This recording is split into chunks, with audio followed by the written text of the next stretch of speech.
Halo pemirsa JPR TV dari Sabang sampai Maroke dari Biangas hingga Pulau Rote. Bertemu lagi bersama saya Bona Azari Wisak dalam program Kominfo Newsroom. Halo pemirsa JPR TV dari Sabang sampai Maroke.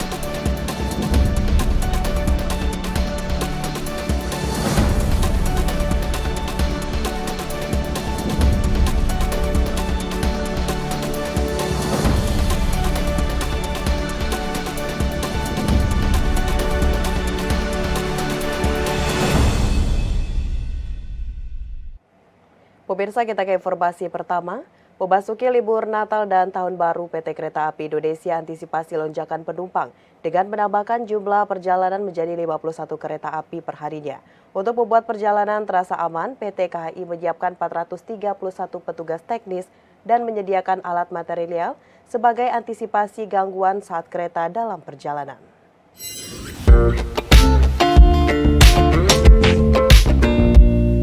Jelang libur Natal dan Tahun Baru 2023, PT Kereta Api Indonesia menambahkan jumlah perjalanan 51 kereta api per harinya.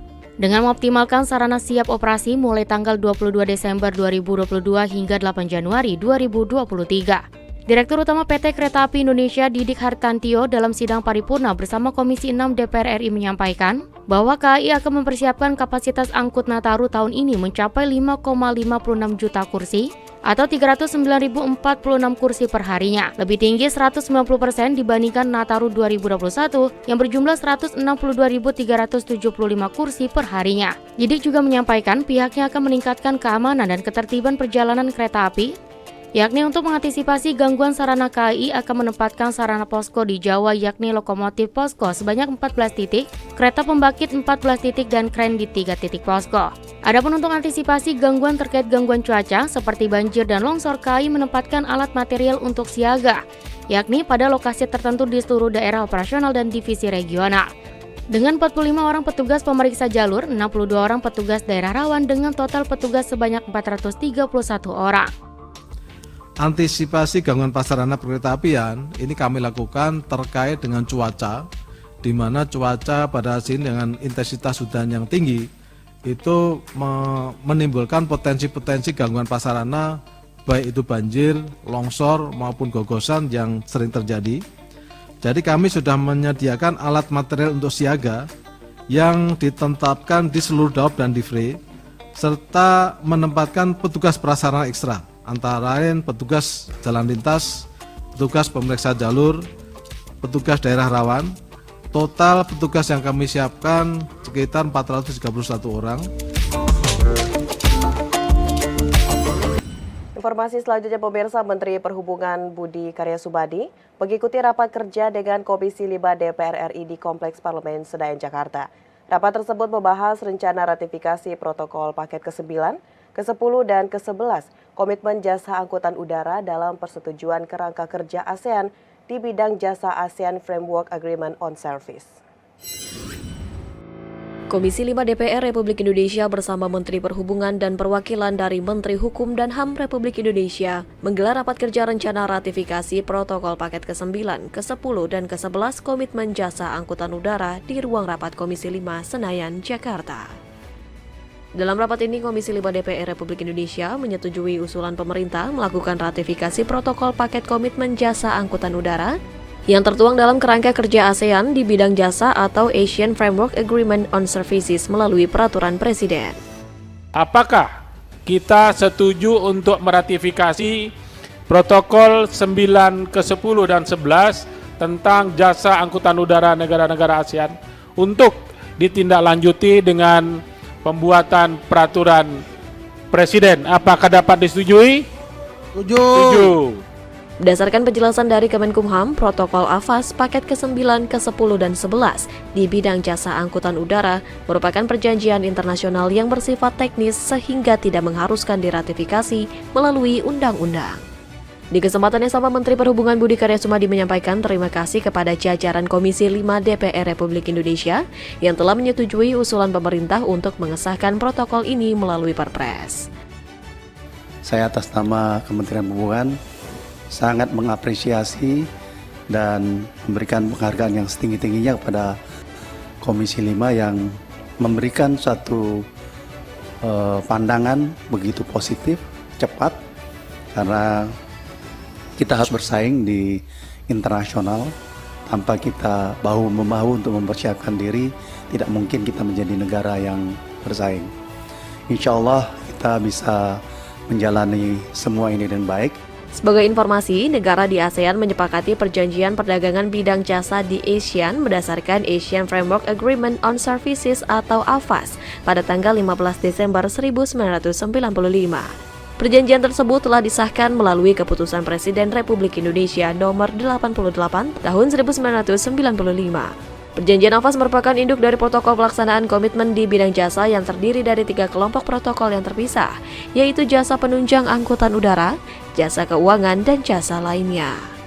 Terkait protokol jasa penunjang angkutan udara, hingga saat ini telah diterbitkan sebanyak 11 protokol. Saat ini, Indonesia merupakan salah satu negara anggota ASEAN yang belum melakukan pengesahan terhadap protokol AFAS paket ke-9, ke-10, dan ke-11. Beberapa hal yang dikomitmenkan dalam protokol tersebut yakni aircraft repairs and maintenance, selling and marketing air transport services, computer reservation system services, aircraft leasing without crew, air freight forwarding services, dan aircraft catering service.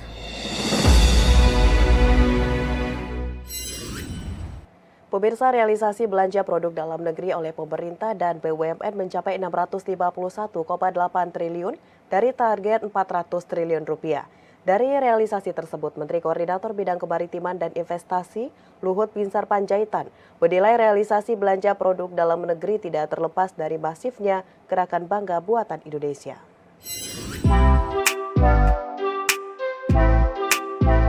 Menteri Koordinator Bidang Kemaritiman dan Investasi Luhut Binsar Panjaitan dalam acara Malam Anugerah Bangga Buatan Indonesia tahun 2022 mengatakan, gerakan Bangga Buatan Indonesia telah berhasil meningkatkan realisasi belanja produk dalam negeri yang pada tahun ini ditargetkan sebesar 400 triliun rupiah.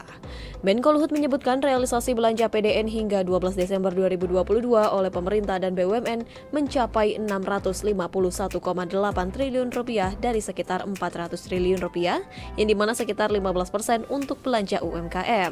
Ia juga menyatakan program tersebut turut menekan angka korupsi karena penerapan katalog elektronik atau e-katalog. Selain itu, pemerintah akan memperkuat permintaan dan berinovasi melalui kolaborasi dengan PDN dan Bangga Berwisata di Indonesia atau BBWI. Diharapkan perjalanan wisata dalam negeri akan dapat memberikan dampak ganda. Jadi saya berharap teman-teman sekalian, ayo kita berwisata dalam negeri, dan para gubernur, bupati, dan teman-teman wali kota dan semua lembaga, ayo kita semua membantu BBI dan BBWI ikut kampanye mengutamakan kegiatan MICE di Indonesia saja dan pakai produk dalam Indonesia saja.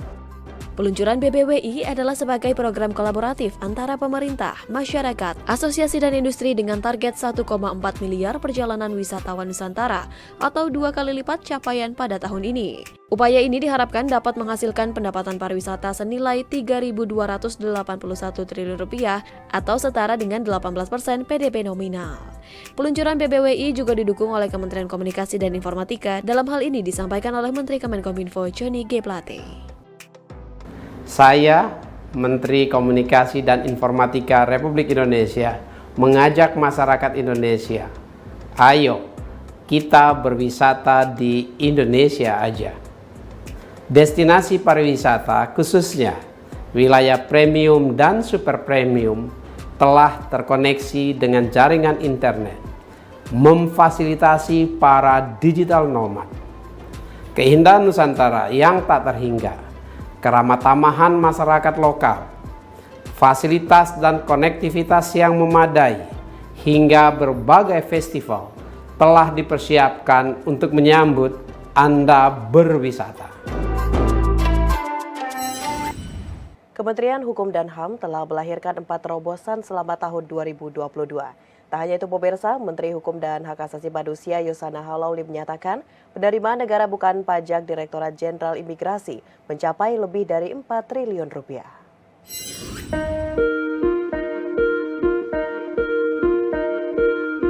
Menteri Hukum dan Hak Asasi Manusia Yasona Lawli mengemukakan capaian penerimaan negara bukan pajak Direktorat Jenderal Imigrasi, yakni melebihi target meskipun di tengah badai pandemi COVID-19.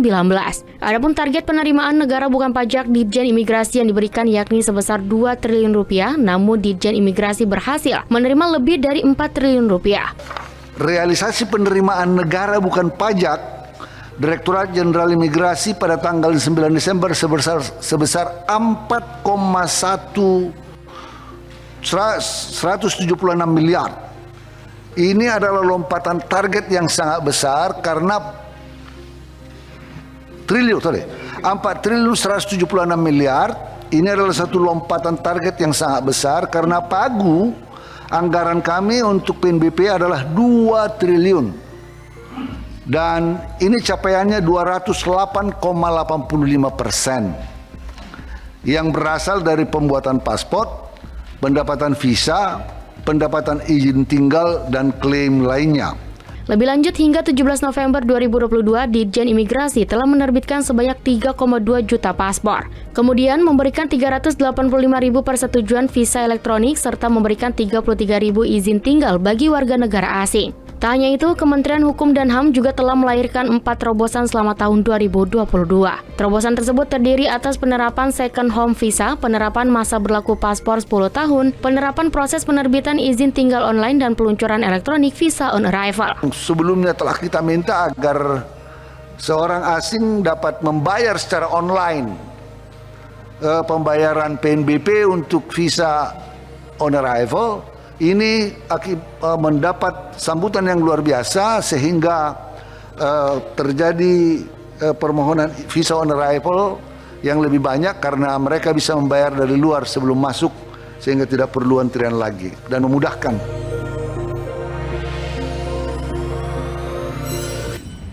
Pemirsa, setelah jeda kami akan kembali dengan informasi lainnya. Tetaplah bersama Kominfo Newsroom.